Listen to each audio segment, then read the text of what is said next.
বাবার প্রেমে গাও গান, জ্ঞান রত্ন নাও তুলে, দুঃখ সব যাও ভুলে, এসো করি মন্থন, ছিড়বে মায়ার বন্ধন। ওম শান্তি। প্রিয় রুহানি ভাই বোনেরা, আজ ৮ মে ২০২৬-এর মধুর মুরলি মন্থনে আপনাদের অনেক অনেক স্বাগত। ওম শান্তি। আজ বাবা আমাদের অন্তরের তৃষ্ণা মিটিয়েছেন। মানে আজকের এই মন্থনের গভীরে যাওয়ার আগে যদি একটু লক্ষ্য করা যায়, আজ বাবা এমন এক অকল্পনীয় রূপান্তরের কথা তুলে ধরেছেন যা সাধারণ বুদ্ধির সম্পূর্ণ বাইরে। আজ আমরা শুধু কিছু শব্দ বা বাক্য শুনব না, আসলে আত্মিক স্তরে আমাদের সম্পূর্ণ অস্তিত্ব কিভাবে বদলে যাচ্ছে সেই বিজ্ঞানটা বোঝার চেষ্টা করব। মানে কিভাবে এক সাধারণ জীবন থেকে ঈশ্বরের নিজস্ব কুল অর্থাৎ ব্রাহ্মণ বংশে আমাদের রূপান্তর ঘটছে। এটা তো শুধু একটা লাইন নয়, এটা বাবার চূড়ান্ত সত্য বচন। বাবা বলেছেন, এখন তোমরা শূদ্র বংশের থেকে বেরিয়ে ব্রাহ্মণ বংশে এসেছ। বাবা ব্রহ্মামুখের দ্বারা তোমাদেরকে অ্যাডপ্ট করেছেন। একদম তাই। আর এই যে অ্যাডপ্ট বা দত্তক নেওয়ার বিষয়টা, মানে লৌকিক জগতে দত্তক নেওয়া মানে তো শুধু আইনি কাগজপত্রে নাম বদলানো বা ধরুন একটা নতুন পরিবারে গিয়ে ওঠা, কিন্তু এখানে স্বয়ং পরমপিতা যখন অ্যাডপ্ট করেন, ঠিক স্বয়ং পরমপিতা শিব বাবা যখন ব্রহ্মার মুখের দ্বারা আত্মাকে দত্তক নিচ্ছেন, তখন আসলে আত্মার সম্পূর্ণ জেনেটিক কোড বা স্বভাব সংস্কারটাই যেন রিবুট হয়ে যাচ্ছে। পুরনো সব কিছু মুছে ফেলা। হ্যাঁ, কলিযুগের অন্তিম সময়ে এসে আত্মাদের ভেতরে এই যে শূদ্র বংশের পুরনো কোড, মানে রাগ, অহংকার, মোহ, দেহ অভিমান, এগুলো তো একেবারেই শেকড় গেড়ে বসেছে। বাবা যেন কোলে তুলে নিয়ে সে পুরনো অপারেটিং সিস্টেমটাই পুরোপুরি ডিলিট করে দিচ্ছেন। কিন্তু সাধারণ মানুষ তো এই শূদ্র আর ব্রাহ্মণের পার্থক্যটা কেবল লৌকিক জাত বা সম্প্রদায়ের পরিচয় বলেই মনে করে। আর ঠিক সেখানেই তো সবচেয়ে বড় ভুলটা হয়।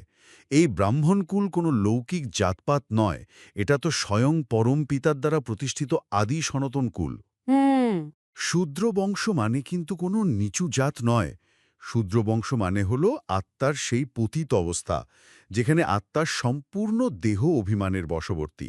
মানে আমি এই শরীর, আমি অমুক পদের অধিকারী, আমি নারী বা পুরুষ, এই যে সীমায়িত একটা পরিচয়, এটাই তো শূদ্র চেতনা। আর বাবা এই জ্ঞান দিয়ে আত্মাকে সেই গণ্ডি থেকে বের করে আনছেন। একদম।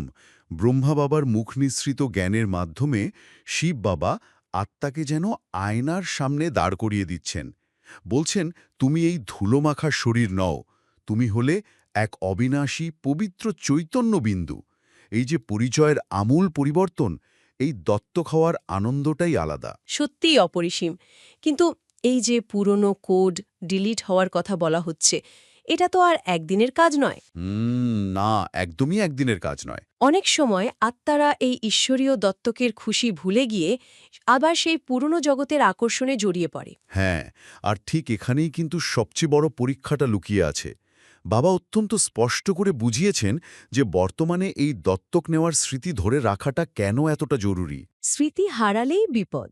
কারণ আত্মারা এখন সম্পূর্ণ তমপ্রধান অবস্থায় আছে। দীর্ঘ ৬৩ জন্মের অভ্যাসের কারণে পুরনো সংস্কারগুলো তো আত্মার সাথে একেবারে আঠার মতো লেপ্টে আছে, তাই না? ঈশ্বরীয় কুলের সন্তান হওয়ার এই অসীম আনন্দ, এই গর্ব যদি একবার স্মৃতি থেকে হারিয়ে যায়, তাহলে কিন্তু পরিণতি অত্যন্ত মারাত্মক। পুরনো জগতের মোহ, লৌকিক সম্পর্কের টান, এগুলো ঠিক একটা চুম্বকের মতো কাজ করে। চুম্বকের মতো টেনে নামায় সেই পুরনো কাদার মধ্যে। ঠিক তাই।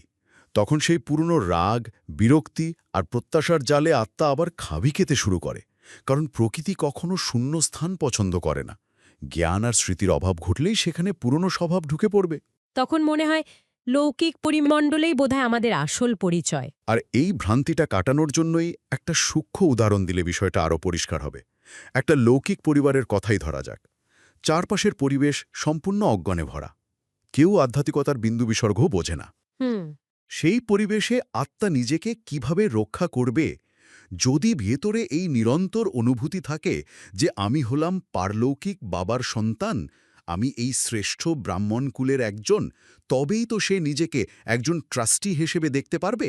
একজন ট্রাস্টি সম্পূর্ণ নির্লিপ্ত। একদম। সে পরিবারের সব দায়িত্ব পালন করবে ঠিকই, কিন্তু ভেতরে ভেতরে সম্পূর্ণ নির্লিপ্ত থাকবে। তার কর্ম, তার আচরণ, তার কথা সব কিছুর মধ্যেই সেই ঈশ্বরীয় কুলের পবিত্রতা প্রতিফলিত হবে। এই দৃষ্টিভঙ্গিটাই তো প্রমাণ করে যে ব্রহ্মামুখের দ্বারা দত্তক নেওয়া হয়েছে। বাবা আজ প্রশ্নটাও কত গভীর করেছেন। প্রশ্নটা সত্যি খুব তাৎপর্যপূর্ণ। কি এমন গুপ্ত রহস্য ব্রাহ্মণকুলের বাচ্চারাই কেবল বুঝতে পারে?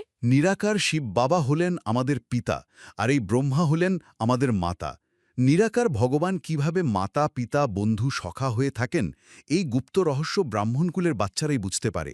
তার মধ্যেও যারা দৈবী কুলের উচ্চ পদ প্রাপ্ত করার হবে, তারাই এই রহস্য যথার্থভাবে বুঝতে পারবে। নিরাকার আর সাকারের এই মিলন, একই সাথে মাতা ও পিতা হওয়ার এই গুপ্ত রহস্যটা বোঝা সত্যি খুব কঠিন।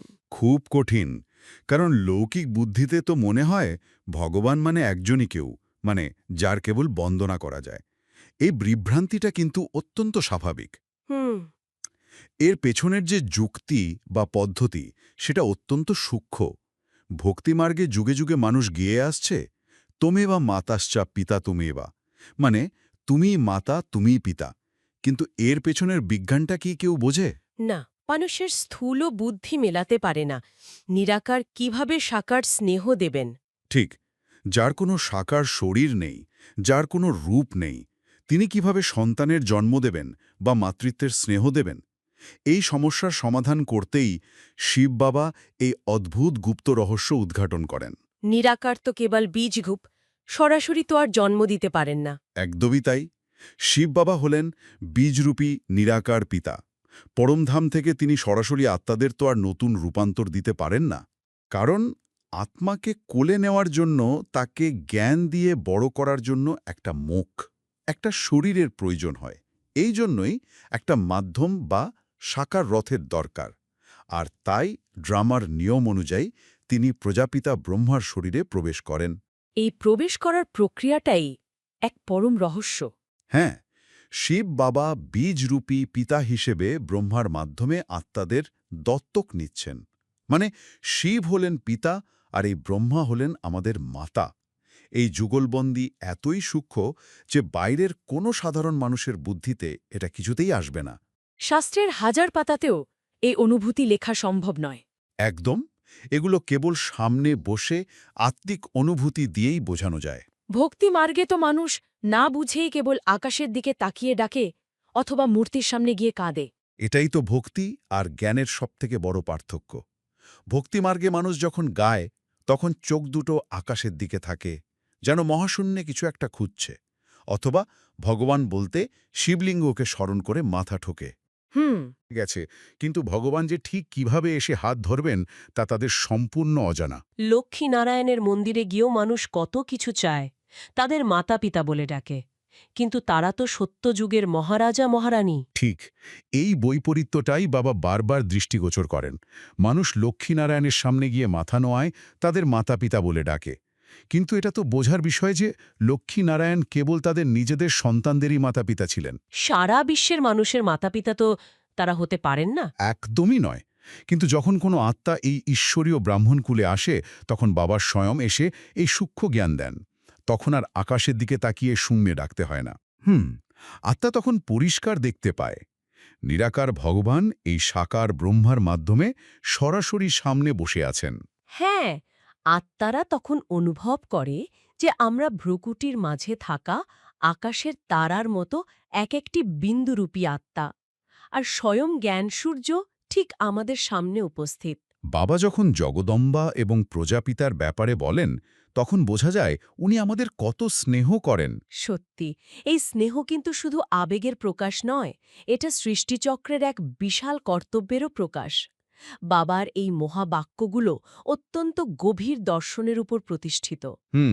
প্রজাপিতা ব্রহ্মা তো হলেন পুরুষ, কিন্তু ঈশ্বরীয় বংশরচনার জন্য, আত্মাদের এত স্নেহ দিয়ে পালনা করার জন্য একজন মাতার তো অবশ্যই প্রয়োজন। একজন পুরুষকে তো জগদম্বা বলা যায় না। না, বড়জোর জগৎ পিতা বলা যেতে পারে। তাই ড্রামার প্ল্যান অনুসারে যে অনন্য কন্যাকে এই বিশাল কর্তব্যের জন্য বেছে নেওয়া হয়, তাকেই জগদম্বার টাইটেল দেওয়া হয়। মাতৃরূপী পালনা ছাড়া এই আত্মাদের সামলানো প্রায় অসম্ভব। একদম। শূদ্র থেকে ব্রাহ্মণে রূপান্তরিত হওয়া আত্মাদের সামলানোর জন্য এই মাতৃরূপী পালনা অপরিহার্য। জ্ঞানেশ্বরী ব্রাহ্মণী, যিনি সরাসরি বাবার কাছ থেকে জ্ঞান পান। হ্যাঁ, এই জগদম্বাই হলেন সেই মাধ্যম, যিনি স্বয়ং শিব বাবার কাছ থেকে পাওয়া জ্ঞানামৃত অন্যান্য আত্মাদের পান করান। আজ যারা ব্রাহ্মণ কুলে বসে এই জ্ঞান শুনছে, তারা সবাই তো আসলে এই জগদম্বারই বাচ্চা। তিনি নিজের জীবনে পবিত্রতার চরম পরাকাষ্ঠা দেখিয়ে প্রমাণ করেছেন কিভাবে ঈশ্বরীয় জ্ঞানকে ধারণ করতে হয়। অথচ ভক্তিমার্গে জগদম্বার কত মেলা বসে, কলকাতাতে কালী মন্দির, বোম্বেতে জগদম্বার মন্দির, মানুষের তো ঢল নামে। হ্যাঁ, ঢল নামে ঠিকই, কিন্তু আসল পরিচয় কি কেউ জানে? না, না, আসল পরিচয় কেউ জানে না। এটাই হলো কলিযুগের ঘোর অন্ধকার আর সবচেয়ে বড় অজ্ঞতা। বড় বড় মন্দির তৈরি হয়েছে, মেলা বসছে, মূর্তিগুলোর মুখমণ্ডলও এক এক জায়গায় এক এক রকম, কিন্তু কেউ জানে না এই জগদম্বা আসলে কে। তাকেও ভগবতী বলে পুজো করা হয়, কিন্তু বর্তমান সময়ে তো তাকে ভগবতী বলা যায় না। তিনি তো এখন ঈশ্বরীয় কর্তব্যে নিযুক্ত একজন ব্রাহ্মণী। আত্মারা যখন এই প্রকৃত পরিচয় না বোঝে, তখন পবিত্রতা খোঁজার জন্য সাধারণ গুরুর কাছে বা মন্দিরে ছুটতে থাকে। হ্যাঁ, তারা মনে করে ওই জড় মূর্তির কাছে গেলেই সব পাপ ধুয়ে যাবে, অথবা সাধারণ লৌকিক মানুষের কাছে শান্তি খোঁজে। কিন্তু কোনো মানুষ তো অন্য মানুষকে পবিত্র করতে পারে না। পবিত্রতার এই জ্ঞান কেবল বাবার থেকেই পাওয়া সম্ভব। একদম ঠিক। মানুষের বুদ্ধি এখন এতটাই ভূতা হয়ে গেছে যে তারা এই সহজ বিজ্ঞানটা বুঝতে পারে না। কোনো মানুষ, সে যত বড় ধর্মগুরুই হোক না কেন, অন্য মানুষকে পবিত্র বানাতে পারে না। কারণ প্রত্যেকেই তো এই তমপ্রধান দুনিয়ার অংশ। ঠিক। পতিত দুনিয়াকে পবিত্র বানানোর কাজ কেবল একজনেরই, নিরাকার শিব বাবার। স্বয়ং ব্রহ্মাও তো একজন মানুষ, তাই আত্মাকে পবিত্র করার এই অসাধ্য সাধন শিব বাবাকেই করতে হয়। আর এই পবিত্র করার পদ্ধতিটাই হল জ্ঞান এবং যোগ। হ্যাঁ, জ্ঞান আর যোগ হল সেই বিশাল স্পিরিচুয়াল ইনসিনারেটর, যার আগুনে শূদ্র বংশের সমস্ত জন্ম জন্মান্তরের পাপ আর পুরনো স্বভাব সংস্কার পুড়ে ছাই হয়ে যায়। লোহায় যখন মরচে ধরে, তখন তাকে আগুনে পোড়াতে হয়। ঠিক তেমনি আত্মার ওপর যে ৬৩ জন্মের বিকারের মরচে পড়েছে, তা কেবল পরম পিতার স্মরণের আগুনেই পোড়ানো সম্ভব। আর এর দ্বারাই তো চক্র ঘোরে। এই পবিত্রতার শক্তির উপর ভিত্তি করেই তো আত্মার নিচে থেকে আবার উপরে ওঠে। একদম ঠিক। বাবাই চক্রের রহস্য অত্যন্ত সরলভাবে বুঝিয়েছেন। এই সমগ্র দুনিয়া এখন তমপ্রধান হয়ে গেছে। পুরনো দুনিয়া হলো পতিত, চরম দুঃখে ভরা। আর নতুন দুনিয়া হল সম্পূর্ণ পবিত্র, স্বর্গবাসী। হ্যাঁ, আত্মা কিভাবে ৮৪টি জন্ম পার করে একেবারে নিচে নেমে আসে, তার একটা স্পষ্ট হিসাব আছে। সত্যযুগে সর্বপ্রথম ভারতবাসী থাকে সূর্যবংশী। তখন তারা সম্পূর্ণ পবিত্র দেবতা, ১৬ কলা সম্পূর্ণ। তারপর যখন সময় গড়ায়, ত্রেতাযুগ আসে, তখন আত্মা কিছুটা শক্তি হারায়, তারা হয়ে যায় চন্দ্রবংশী। এরপর দাপর যুগে এসে আত্মা আরও পতিত হতে শুরু করে, তখন তারা হয় বৈশ্যবংশী। আর শেষে কলিযুগে আত্মারা সম্পূর্ণ তমপ্রধান হয়ে শূদ্রবংশী হয়ে যায়। হ্যাঁ, দুনিয়ার কেউ এই নিচে নামার সিঁড়ির বিজ্ঞানটা জানে না। বাবা এসে আত্মাদের আবার সেই নিচ থেকে তুলে শূদ্র ধর্ম থেকে দেবতা ধর্মে ট্রান্সফার করছেন। কিন্তু এই ট্রান্সফার হওয়ার পুরুষার্থেও সবার নম্বর তো এক হয় না। ধারণার গভীরতার ওপর অনেক কিছু নির্ভর করে। একেবারেই এক হতে পারে না। এই জন্যই বাবা জজ বা ম্যাজিস্ট্রেটের একটা অসাধারণ উদাহরণ দিয়েছেন। লৌকিক জগতেও কি সব জজ বা উকিল সমান হয়? না। কেউ বেশি দক্ষ, কারো আইনি জ্ঞান খুব প্রখর, আবার কারো প্র্যাকটিস অনেক বেশি। সেই জন্যই তো একটা সাধারণ মামলা নিম্ন আদালত থেকে শুরু হয়ে হাইকোর্টে যায়, তারপর হয়তো তার থেকেও উপরে সুপ্রিম কোর্টে যায়। ঈশ্বরীয় মার্গেও হুবহু একই নিয়ম কাজ করে। একদম। সবাই এই গুপ্ত রহস্য সমানভাবে বুঝতে পারে না বা অন্যকে বোঝাতে পারে না। জ্ঞান সবার জন্য এক হলেও ধারণার পাত্র সবার সমান নয়। বুঝদার আর অবুঝ দুই ধরনের বাচ্চাই তো থাকে। ঠিক। আগেকার দিনে যখন কোনো প্রদর্শনী হতো বা বাইরে থেকে জ্ঞান শোনানোর নিমন্ত্রণ আসত, তখন বাবা বলতেন, দেখব কাকে কাকে পাঠানো যায়। হুম। তখন অত্যন্ত সুনিপুণ এবং দক্ষ বাচ্চাদের বাছাই করা হতো, যেমন কুমারকা অর্থাৎ প্রকাশমণি দাদি, মনোহর বা গঙ্গে, এদের পাঠানো হতো। এর কারণ হল ব্রাহ্মণ জীবনেও পুরুষার্থ অনুসারে নম্বর তৈরি হয়। যার ধারণার শক্তি যত গভীর, যার প্র্যাকটিস যত বেশি, সে ততটাই ভালোভাবে বাবার পরিচয় দিতে পারবে। ঠিক তাই, কেবল বই পড়ে মুখস্থবিদ্যা আওড়ালে তো চলবে না, সেই জ্ঞানকে নিজের জীবনে প্রতিফলিত করতে হবে। যারাই জ্ঞান বেশি বুঝবে এবং অন্যদের ধারণা করাতে পারবে, তারাই তো উচ্চ পদ অর্থাৎ রাজারানীর পদ প্রাপ্ত করবে। সত্যযুগে তো এই ধরনের কোনো হাইকোর্ট বা সুপ্রিম কোর্ট থাকে না। না, কারণ সেখানে সবাই পবিত্র।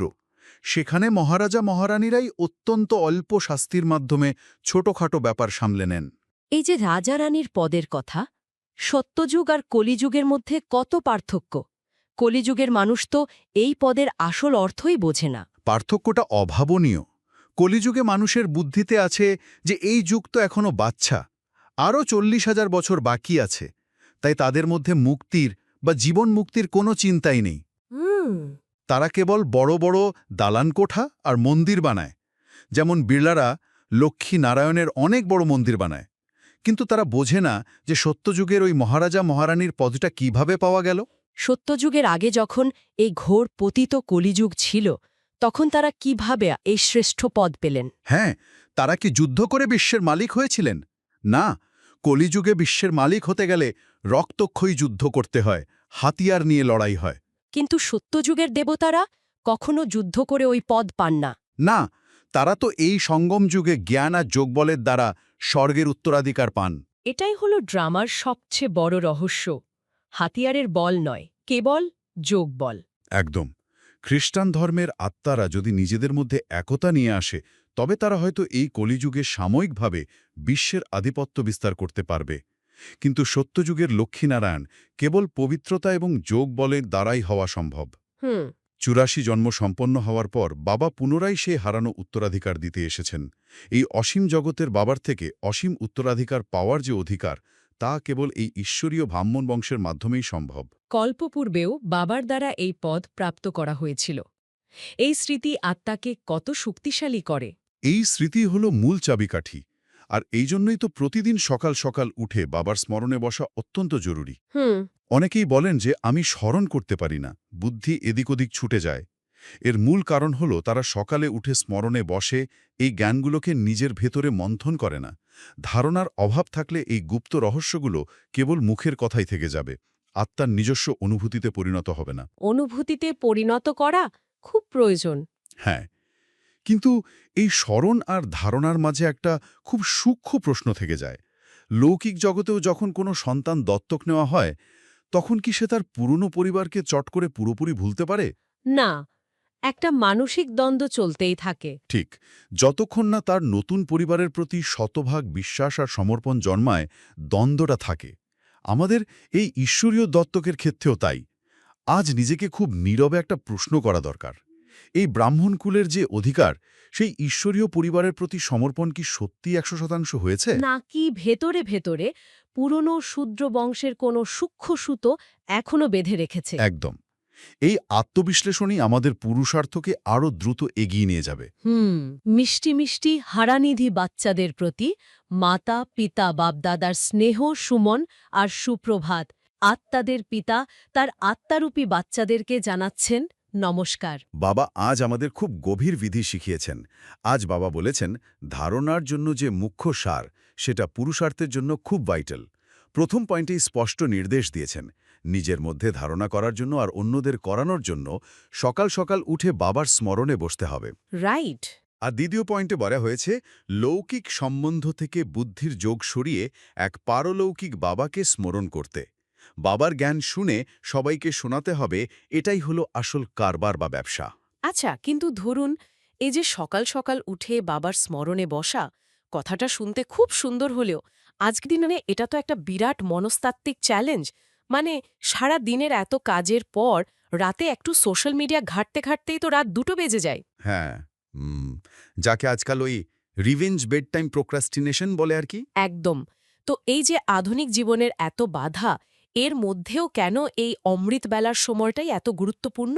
মানে ব্রেনের মেকানিজমের দিক থেকে এর লজিকটা ঠিক কি? দেখুন, সারাদিন আমাদের ব্রেন খুব হাই অ্যালার্ট স্টেটে থাকে, কিন্তু ভোরে পুরো পৃথিবীর সামষ্টিক চেতনা যখন বিশ্রামে থাকে, তখন আমাদের মস্তিষ্ক প্রাকৃতিকভাবেই খুব রিল্যাক্সড একটা তরঙ্গে কাজ করে। মানে অবচেতন মন তখন পুরোপুরি খোলা থাকে। একদম।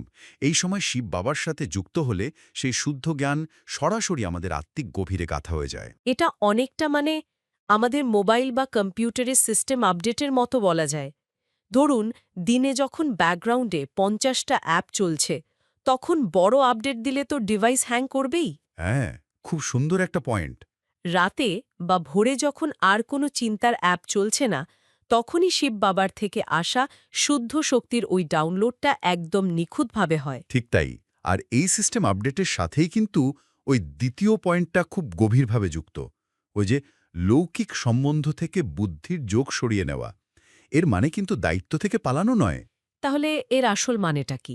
এর মানে হলো অন্য মানুষের মুড বা মতামতের উপর থেকে নিজের ইমোশনাল নির্ভরতা সরিয়ে নেওয়া। সারাদিন তো আমরা অন্যের রিয়াকশন দেখেই নিজের ভ্যালু বিচার করি। কেউ একটু প্রশংসা করলে খুশি হই, আবার বকলেই ভাবি আমি অপদার্থ। হ্যাঁ, এই ইমোশনাল উঠানামাটাই তো আমাদের এনার্জি সবচেয়ে বেশি নষ্ট করে। একদম। তাই বুদ্ধির যোগ সরানোর অর্থ হল নিজের আইডেন্টিটিকে শুধুমাত্র এক পারলৌকিক বাবার সাথে জুড়ে রাখা।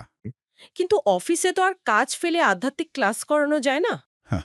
না, সেটা তো যায় না। জ্ঞান শোনানো মানেই যে সবসময় মুখে কথা বলতে হবে তা কিন্তু নয়। ধরুন, অফিসে কোনো বড় ক্রাইসিস হলো, সবাই টেনশনে ভাইব্রেশনাল দিক থেকে নিচে নেমে গেল। মানে সবাই ভয় আর বিরক্তি ছড়াতে শুরু করলো। ঠিক। কিন্তু সেই মুহূর্তে যদি বুদ্ধির যোগ বাবার সাথে থাকে, তবে একটা খুব শান্ত ফ্রিকোয়েন্সি তৈরি হয়। মুখে কিছু না বললেও আপনার স্থির স্থিতি আর পজিটিভ ব্যবহারটাই অন্যদের কাছে নীরব জ্ঞান শোনানোর কাজ করে। ওয়াও! মানে ওই নয়েজ ক্যান্সেলিং হেডফোনের মতো আর কি। বাইরের আওয়াজকে শারীরিকভাবে না আটকে সে একটা বিপরীত ফ্রিকোয়েন্সি তৈরি করে। অসাধারণ একটা তুলনা। ঠিক এভাবেই শিব বাবার শান্ত ফ্রিকোয়েন্সিটা ওই পরিবেশের প্যানিক করা কোলাহলকে ক্যান্সেল করে দেয়। আর এই স্থিতিতে পৌঁছানোর জন্যই আজকের বরদানটা খুব দরকার। সমাহিত করার শক্তির দ্বারা একমতের বাতাবরণ বানানো দৃষ্টান্তরূপ ভব। এটা শুধু বরদান নয়, এটা বাবার দেওয়া একটা বড় দায়িত্ব। হুম। এই সমাহিত করার শক্তি বা পাওয়ার টু অ্যাকোমোডেটের জায়গাটাতে আমার একটু খটকা লাগছে। অনেকেই তো ভাবেন সমাহিত করা মানে মুখ বুজে সব সহ্য করে নেওয়া। না না, সেটা তো এক ধরনের পিপল প্লিজিং হয়ে গেল। রাইট। ধরুন, একটা টিম মিটিংয়ে কেউ খুব ক্ষতিকর একটা আইডিয়া দিল বা খুব ইগো নিয়ে কথা বলল। আমি যদি সেটাকে সমাহিত করার নামে চুপ থাকি, তাহলে তো কাজের ক্ষতি। এই শক্তির সঠিক প্রয়োগটা তাহলে কি? খুব ভালো একটা প্রশ্ন। সমাহিত করা মানে নিজের সঠিক বিচারকে চেপে রাখা নয়। এর মানে হল অন্য মানুষের নেগেটিভ আবেগ বা ইগোটাকে নিজের ভেতরের শান্ত অবস্থাকে নষ্ট করতে না দেওয়া। মানে আমি তার ক্ষোভটাকে গ্রহণ করব, কিন্তু রিয়্যাক্ট করব না। একদম ঠিক। আপনি মানুষটাকে তার ভুল আইডিয়া থেকে আলাদা করতে শিখবেন। আইডিয়ার বিরোধিতা শান্তভাবে করবেন, কিন্তু মানুষটার প্রতি মনে কোনো ক্ষোভ রাখবেন না। তার মানে এটা একটা গাড়ির শক অ্যাবজর্বারের মতো কাজ করছে। রাস্তা খারাপ হলে গাড়ির চাকা তো গর্তে পড়বেই, কিন্তু শক অ্যাবজর্বার সেই ধাক্কাটা শুষে নেয়। হ্যাঁ, যাতে ভেতরে বসে থাকা যাত্রীরা কোনো ঝাঁকুনি অনুভব না করে। ঠিক। এই যাত্রীরাই হলো আমাদের টিম বা পরিবার। বাপদাদা যে মালার দানা হতে বলেছেন, তার জন্য তো আমাকে ওই শক অ্যাবজর্বার হতে হবে, তাই তো? একদম নিখুঁত রূপক। বাপদাদা যে একমতের বাতাবরণ তৈরির কথা বলেছেন, সেটা এভাবেই আসে। মতের ভিন্নতা তো থাকবেই, কিন্তু নিজের মধ্যে সমাহিত করার শক্তি ভরপুর থাকলে একতা বজায় থাকে। আর এভাবেই মানুষ দৃষ্টান্তরূপ হয়ে ওঠে। এটা তো একটা লাইফস্টাইল। আজকের স্লোগানের ইশারাতেও তো এই ব্লুপ্রিন্টটাই দেওয়া আছে, তাই না? হ্যাঁ, স্লোগানে বাবা বলেছেন, প্রত্যেক সংকল্প, বাণী আর কর্মে আত্মিকতা ধারণ করো, তখন সার্ভিসে রৌনক বা চমক আসবে। আহ! এই কর্মে আত্মিকতা মানে ঠিক কি? মানে সাধারণ অফিসের কাজ বা সংসারের কাজে আত্মিকতা কিভাবে আসে? আত্মিকতা মানে তো শুধু বসে ধ্যান করা নয়। এর মানে হল আত্মার যে মূল গুণ, মানে শান্তি, প্রেম আর পবিত্রতা, সেটা নিজের ব্যবহারের মাধ্যমে প্রকাশ করা। আপনি যখন ওই শান্ত স্থিতি থেকে একটা সাধারণ কাজও করেন, তখন সেই কাজের মধ্যে একটা অদ্ভুত উৎকর্ষতা বা রৌনক চলে আসে। ওয়াও! মানে কাজটা সাধারণ হলেও তার এনার্জিটা অসাধারণ হয়ে যায়। একদম। আর এর পরের অব্যক্ত ইশারাটি তো আরও গভীর। কষ্টদায়ক দৃশ্য দেখেও নাথিং নিউ বা অবিচল থাকা। এই নাথিং নিউ কথাটা নিয়ে একটু ভাবা দরকার। চারদিকে এত যুদ্ধ, ছাঁটাই, মানুষের এত কষ্ট, এর মধ্যে কেউ নাথিং নিউ বললে তাকে কি সংবেদনশীলতাহীন মনে হবে না? মনে হতে পারে, কিন্তু এটা মোটেও উদাসীনতা নয়। এটা হলো সর্বোচ্চ স্তরের কর্মদক্ষতা। ধরুন, রাস্তায় বড় অ্যাক্সিডেন্ট দেখে সাধারণ মানুষ প্যানিক করে, কিন্তু তাতে কি আহত মানুষটার কোনো লাভ হয়? না, বরং পরিস্থিতি আরও খারাপ হয়। কিন্তু একজন দক্ষ সার্জন যখন এই দৃশ্য দেখেন, তিনি ঘাবড়ে যান না। তিনি অত্যন্ত স্থির আর ডিটাচড থাকেন বলেই সঠিক অপারেশনটা করে প্রাণ বাঁচাতে পারেন। নাথিং নিউ হল আধ্যাত্মিক সার্জনের সেই স্থির স্থিতি। ওহ, বুঝতে পেরেছি। মানে প্যানিক করাটা কখনোই সহানুভূতি নয়।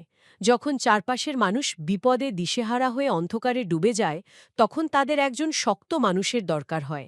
একদম তাই। আমি নিজেও যদি তাদের সাথে কান্নাকাটি শুরু করি, তাহলে তো দুজনই অন্ধকারে ডুবব। নাথিং নিউ আমাদের মনে করিয়ে দেয় যে এই বিশ্বনাটকের চক্র আগেও ঘুরেছে, আবারও ঘুরছে। এই জ্ঞানটা আমাদের ইমোশনালি আনপ্লাগ করে দেয়, যাতে আমরা তাদেরকে শান্তির ভাইব্রেশন দিতে পারি। ঠিক এটাই বাবার ইশারার মূল কথা। দুনিয়ার মানুষ ঘাবড়াবে, কিন্তু আপনি অবিচল থাকবেন। আপনার এই অবিচল স্থিতি অন্যদের জন্য শান্তি আর শক্তির দান হিসাবে কাজ করবে। তো আজ বাবা আমাদের ব্রাহ্মণকুলে অ্যাডপ্ট হওয়ার এবং মাতাপিতার স্মৃতি দেওয়ালিন এবং শেষে সমাহিত করার শক্তি দ্বারা দৃষ্টান্ত রূপ ভাব দিয়ে বিদায় নিলেন। এই মন্থনটা শুধু বুদ্ধি দিয়ে বুঝলে হবে না, অনুভূতির গভীরে নামাতে হবে। আসুন এবার আমরা সেই আসল পুরুষার্থের দিকে পা বাড়াই। প্রতিদিনের এই যান্ত্রিক দৌড় থেকে কয়েক মুহূর্তের জন্য সম্পূর্ণ বিরতি।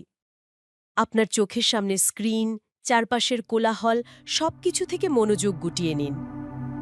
কল্পনা করুন আপনি শরীরের সীমাবদ্ধতার অনেক ঊর্ধ্বে, মস্তিষ্কের ঠিক মাঝখানে, ভ্রুকুটির মাঝে অবস্থান করা এক বিন্দু সচেতন আলো, এক অমর অবিনাশী আত্মা। চারপাশের পৃথিবীর সমস্ত দ্বন্দ্ব, সমস্ত মতের ভিন্নতা এখন অনেক দূরে। এক গভীর নিস্তব্ধতা গ্রাস করছে। এবার আপনার বুদ্ধির চোখ তুলে তাকান সেই অনন্ত পারলৌকিক জগতের দিকে, পরম ধাম, যেখানে চারপাশ লাল সোনালি এক স্নিগ্ধ আলোয় ঘেরা। সেখানে উপস্থিত আছেন শক্তির অসীম মহাসাগর, পরম পিতা শিব বাবা। বাবার থেকে সরাসরি নেমে আসছে অসীম শক্তির, অসীম শান্তির কিরণ। এক দিব্য আলোক রশ্মির মতো তার সোজা আপনার আত্মার ওপর পতিত হচ্ছে। এই কিরণ শুধু আলো নয়, এটি হল সমাহিত করার অগাধ শক্তি, যা আপনার ভেতরের সমস্ত অভিমান, ক্ষোভ আর নিরাপত্তাহীনতাকে ধুয়ে মুছে পরিষ্কার করে দিচ্ছে। বাবার কিরণে আপনি এখন এক বিশাল, অগাধ সমুদ্র।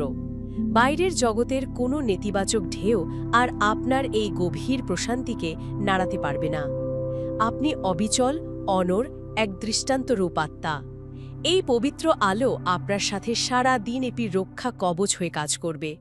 আসুন বাবার সামনে প্রতিজ্ঞা করি, আমি দৃষ্টান্তরূপ আত্মা, আমার মধ্যে সমাহিত করার শক্তি ভরপুর। কমেন্টে লিখুন দৃষ্টান্তরূপ। ওম শান্তি। ওম শান্তি।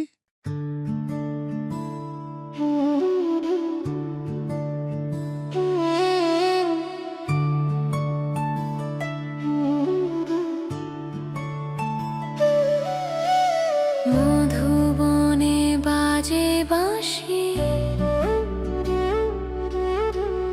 বাবা তোমায় ভালোবাসি। মুরলি শুনে জুড়ায় প্রাণ, বাবার প্রেমে গাও গান। জ্ঞান রত্ন নাও তুলে, দুঃখ সব যাও ভুলে, এসো করি মন্থন, ছিড়বে মায়ার বন্ধন।